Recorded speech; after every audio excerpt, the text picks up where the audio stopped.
Did you know that there are a lot of books that have been taken out from our Bible? And did you know that our Lord Jesus is showing us that Geneva Bible is the closest translation to his original words? If you want to know more about the truth and heavenly mysteries and kingdom secrets and the true character of our Lord Jesus, I highly recommend for you to check out Mandy and G's page at Seek Heavenly Things and Guillermo de la Para 303 on TikTok and YouTube, because they are the chosen main vessels of our Lord Jesus to speak on his behalf for the end times. If you don't know Jesus, pray and ask him to come into your life. Repent and believe and confess with your mouth that he came in the flesh, died on the cross for all of our sins, past, present, and future, and that he rose again on the third day, and he will save you. So let's get started. So this is an original post on Mandy's page on June 16 of 2025, part 14. God's physical calendar is 5/8 and God's spiritual calendar is 9/8. The enemy is out there to deceive many of my children, and he's constantly whispering in my children's ears, telling them things pretending to be me, and I am not the one speaking many of those things. So one of the biggest lies right now is he's using the Apocryphas to push people in the wrong direction, to not understand the true mysteries of heaven and where you all come from, and how I have made the Father and the Mother together as one. You see, the enemy wants to be above me, which is why he takes me out of it. He takes me out of his equation because he knows he can't beat me. So the only way to try and beat me is to try and deceive you all, because he knows how much your father loves. He knows how much your father loves you. So I am here with my people because I am speaking through them to wake you up to the truth of what is coming. So the demons are whispering in my children's ears right now, either condemning them and keeping them under guilt with the condemnation of the law. But they also have been pushing that wisdom is the mother, who is the Holy Spirit, for a long time now, and is deceiving my people for salvation. And that is because they are setting up that movement with the Pope now, who is going to reference Mary as the mother of wisdom and the Holy Spirit. And they're gonna go to great lengths with this deception because they already have the mockery material to say they can prove it. They are going to say that I never died or sacrificed myself on the cross for people's sins, because what they are going to show is the spiritual sacrifice, and that will be the daughter of the king, which is also the mother of wisdom, or mother of Zion, because they are one in the spirit. But they will reference her sacrifice as Mary, and they are going to change the entire story of me to deceive my children, because they will have proof with the deception artifact they will bring out of the Vatican that shows the spiritual daughter, mother sacrifice. But they are only referencing the spiritual battle and neglecting the physical battle, where I, Yeshua HaMashiach, was sacrificed on the cross for all of mankind's sins, as they continue to show you these things. And the demons are behind this movement, so they pretend to be me, telling you the mother is the Holy Spirit and wisdom. But as you read the Apocryphas, the enemy is whispering in my children's ears to set up this deception. And that's why they took out the physical battle in the Bible of wrestling against flesh. Because they wanted to set everybody up for this movement they are planning to deceive the entire world with. The new Pope is evil and working for the enemy, and his new artifact, ancient findings, are all planned by the enemy.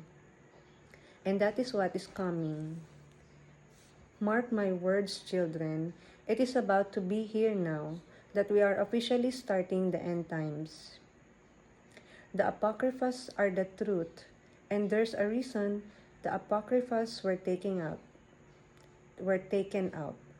because not all of the Apocryphas or hidden books are here in this realm to back up the whole story. And my Bible in heaven, the book I had Daniel seal up till the very end, my book has the whole story. And your Father is going to send you on these missions to retrieve these lost books, so you can have the whole story as well. As I teach you all my true complete Holy Bible in heaven, which has the finished story. There are lost books that the enemy has hidden, but your Father knows all things, so they won't be hidden for long. And because these enemies went to great lengths to hide these books, they are not here in these realms, and all of the pieces to the puzzles are not here either. So it's easy for the enemy to trick and deceive my people with half-truths. So they're only teaching my people about the spiritual battle in the spiritual realms. There's no flesh in the spiritual realms, so therefore there's no need for salvation. So because the daughter of the king, who is also the mother of Zion, sacrificed herself during the spiritual battle, but Jesus Christ sacrificed himself for the physical battle. And the physical battle is where you claim salvation because you are in the flesh. So therefore, you need salvation when you are in the flesh, because of sin needing to be finished on the cross to get connected to heaven. But in the spiritual realms, you are already connected to heaven, so you do not need salvation. But in the physical, since you need salvation, in order for you to have it, you have to recognize that Jesus Christ was raised from the dead. You automatically know that the Holy Spirit is He, God's Spirit, who raised Jesus Christ from the dead in the flesh. The physical battle. But the mother of wisdom and the daughter of the king, who is also the mother of Zion, her sacrifice, it did not have anything to do with sin. It had to do with combining the light and the darkness, while sacrificing herself so I could set up for my ending, for the very end, where I use science, who is behind the spirit's line that I have created, so I could destroy the darkness permanently, holding the darkness and the light in that line. And because the spirit line holds light and darkness, I am going to use the spirit line to destroy the opposite creation of science through the laws of physics, making it no longer possible for the laws of physics to intervene in and mess with my creations. So by bringing in darkness in the world and combining it with light, based on the fall that happened from heaven, because of the first sacrifice in the spiritual realms, I will be able to come in at the end to defeat darkness, where they'll never need an opposition of the format of attraction of science again to create a positive or negative attraction with one another again, due to the laws of physics. So you see, the daughter of the king and the mother of Zion, known as Mother of Wisdom, she is one with the Father in the Spirit, but her sacrifice had nothing to do with salvation. It wasn't in the flesh. It was in the Spirit.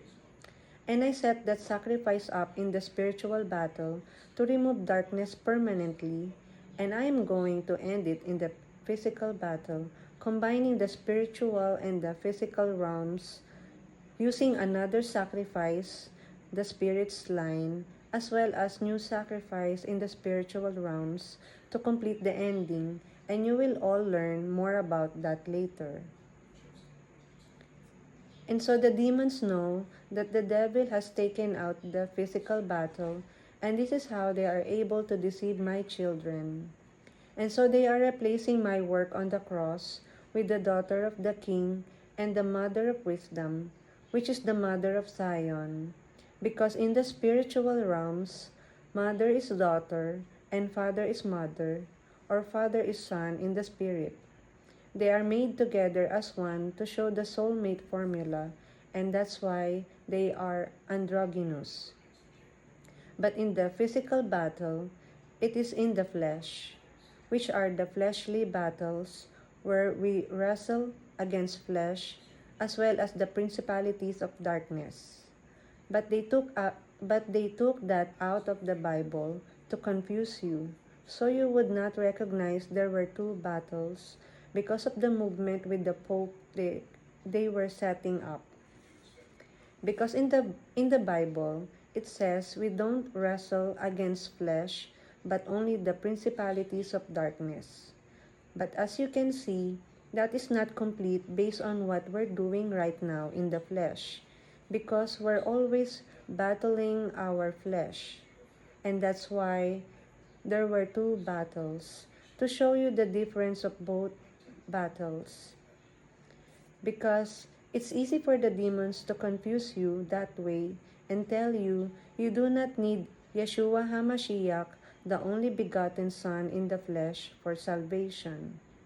But I know salvation because before I sent my Son, Yeshua HaMashiach in the flesh, I made the Father and the Son together as one, and then I made the shadow of them, which were my first two souls created in God's image. But this time adding the mother and the daughter with the Father and the Son. So when it comes to salvation, the Father and the Mother were not one yet. It was created in the heavens after salvation, and that's why Holy Spirit is He, because there was never a she a part of the equation.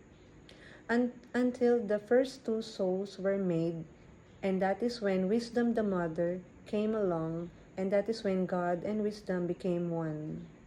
And that's why all the mothers and the daughters in heaven are wisdom.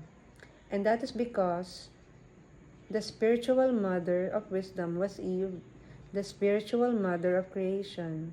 And that's also why Eve is the Revelation 12 woman, because she was the very first spiritual mother made in the heavens, because she was made in the first two souls with the mother and the daughter, who was created together with the Father and the Son, after my salvation created inside the heavens. And they were created together to make the first family, to combine the souls and the spirit lines together with the true Father from heaven, with the only begotten Son by Himself, not the shadow. And this was all before the earthly realms were ever even made. And that is because your Father knows all things, so He has created all things to set everything up, knowing that my people would need salvation because evil would infiltrate their hearts. Stick around for part 15. So if you have questions, comment down below. If you want to read his writings, you can also check my community page on YouTube. Before I go, I claim that Jesus Christ is the Son of God. He is God. They are one in spirit. He came in the flesh, bled and died on the cross, and rose on the third day. So see you tomorrow. Have a blessed day. I love you in Christ.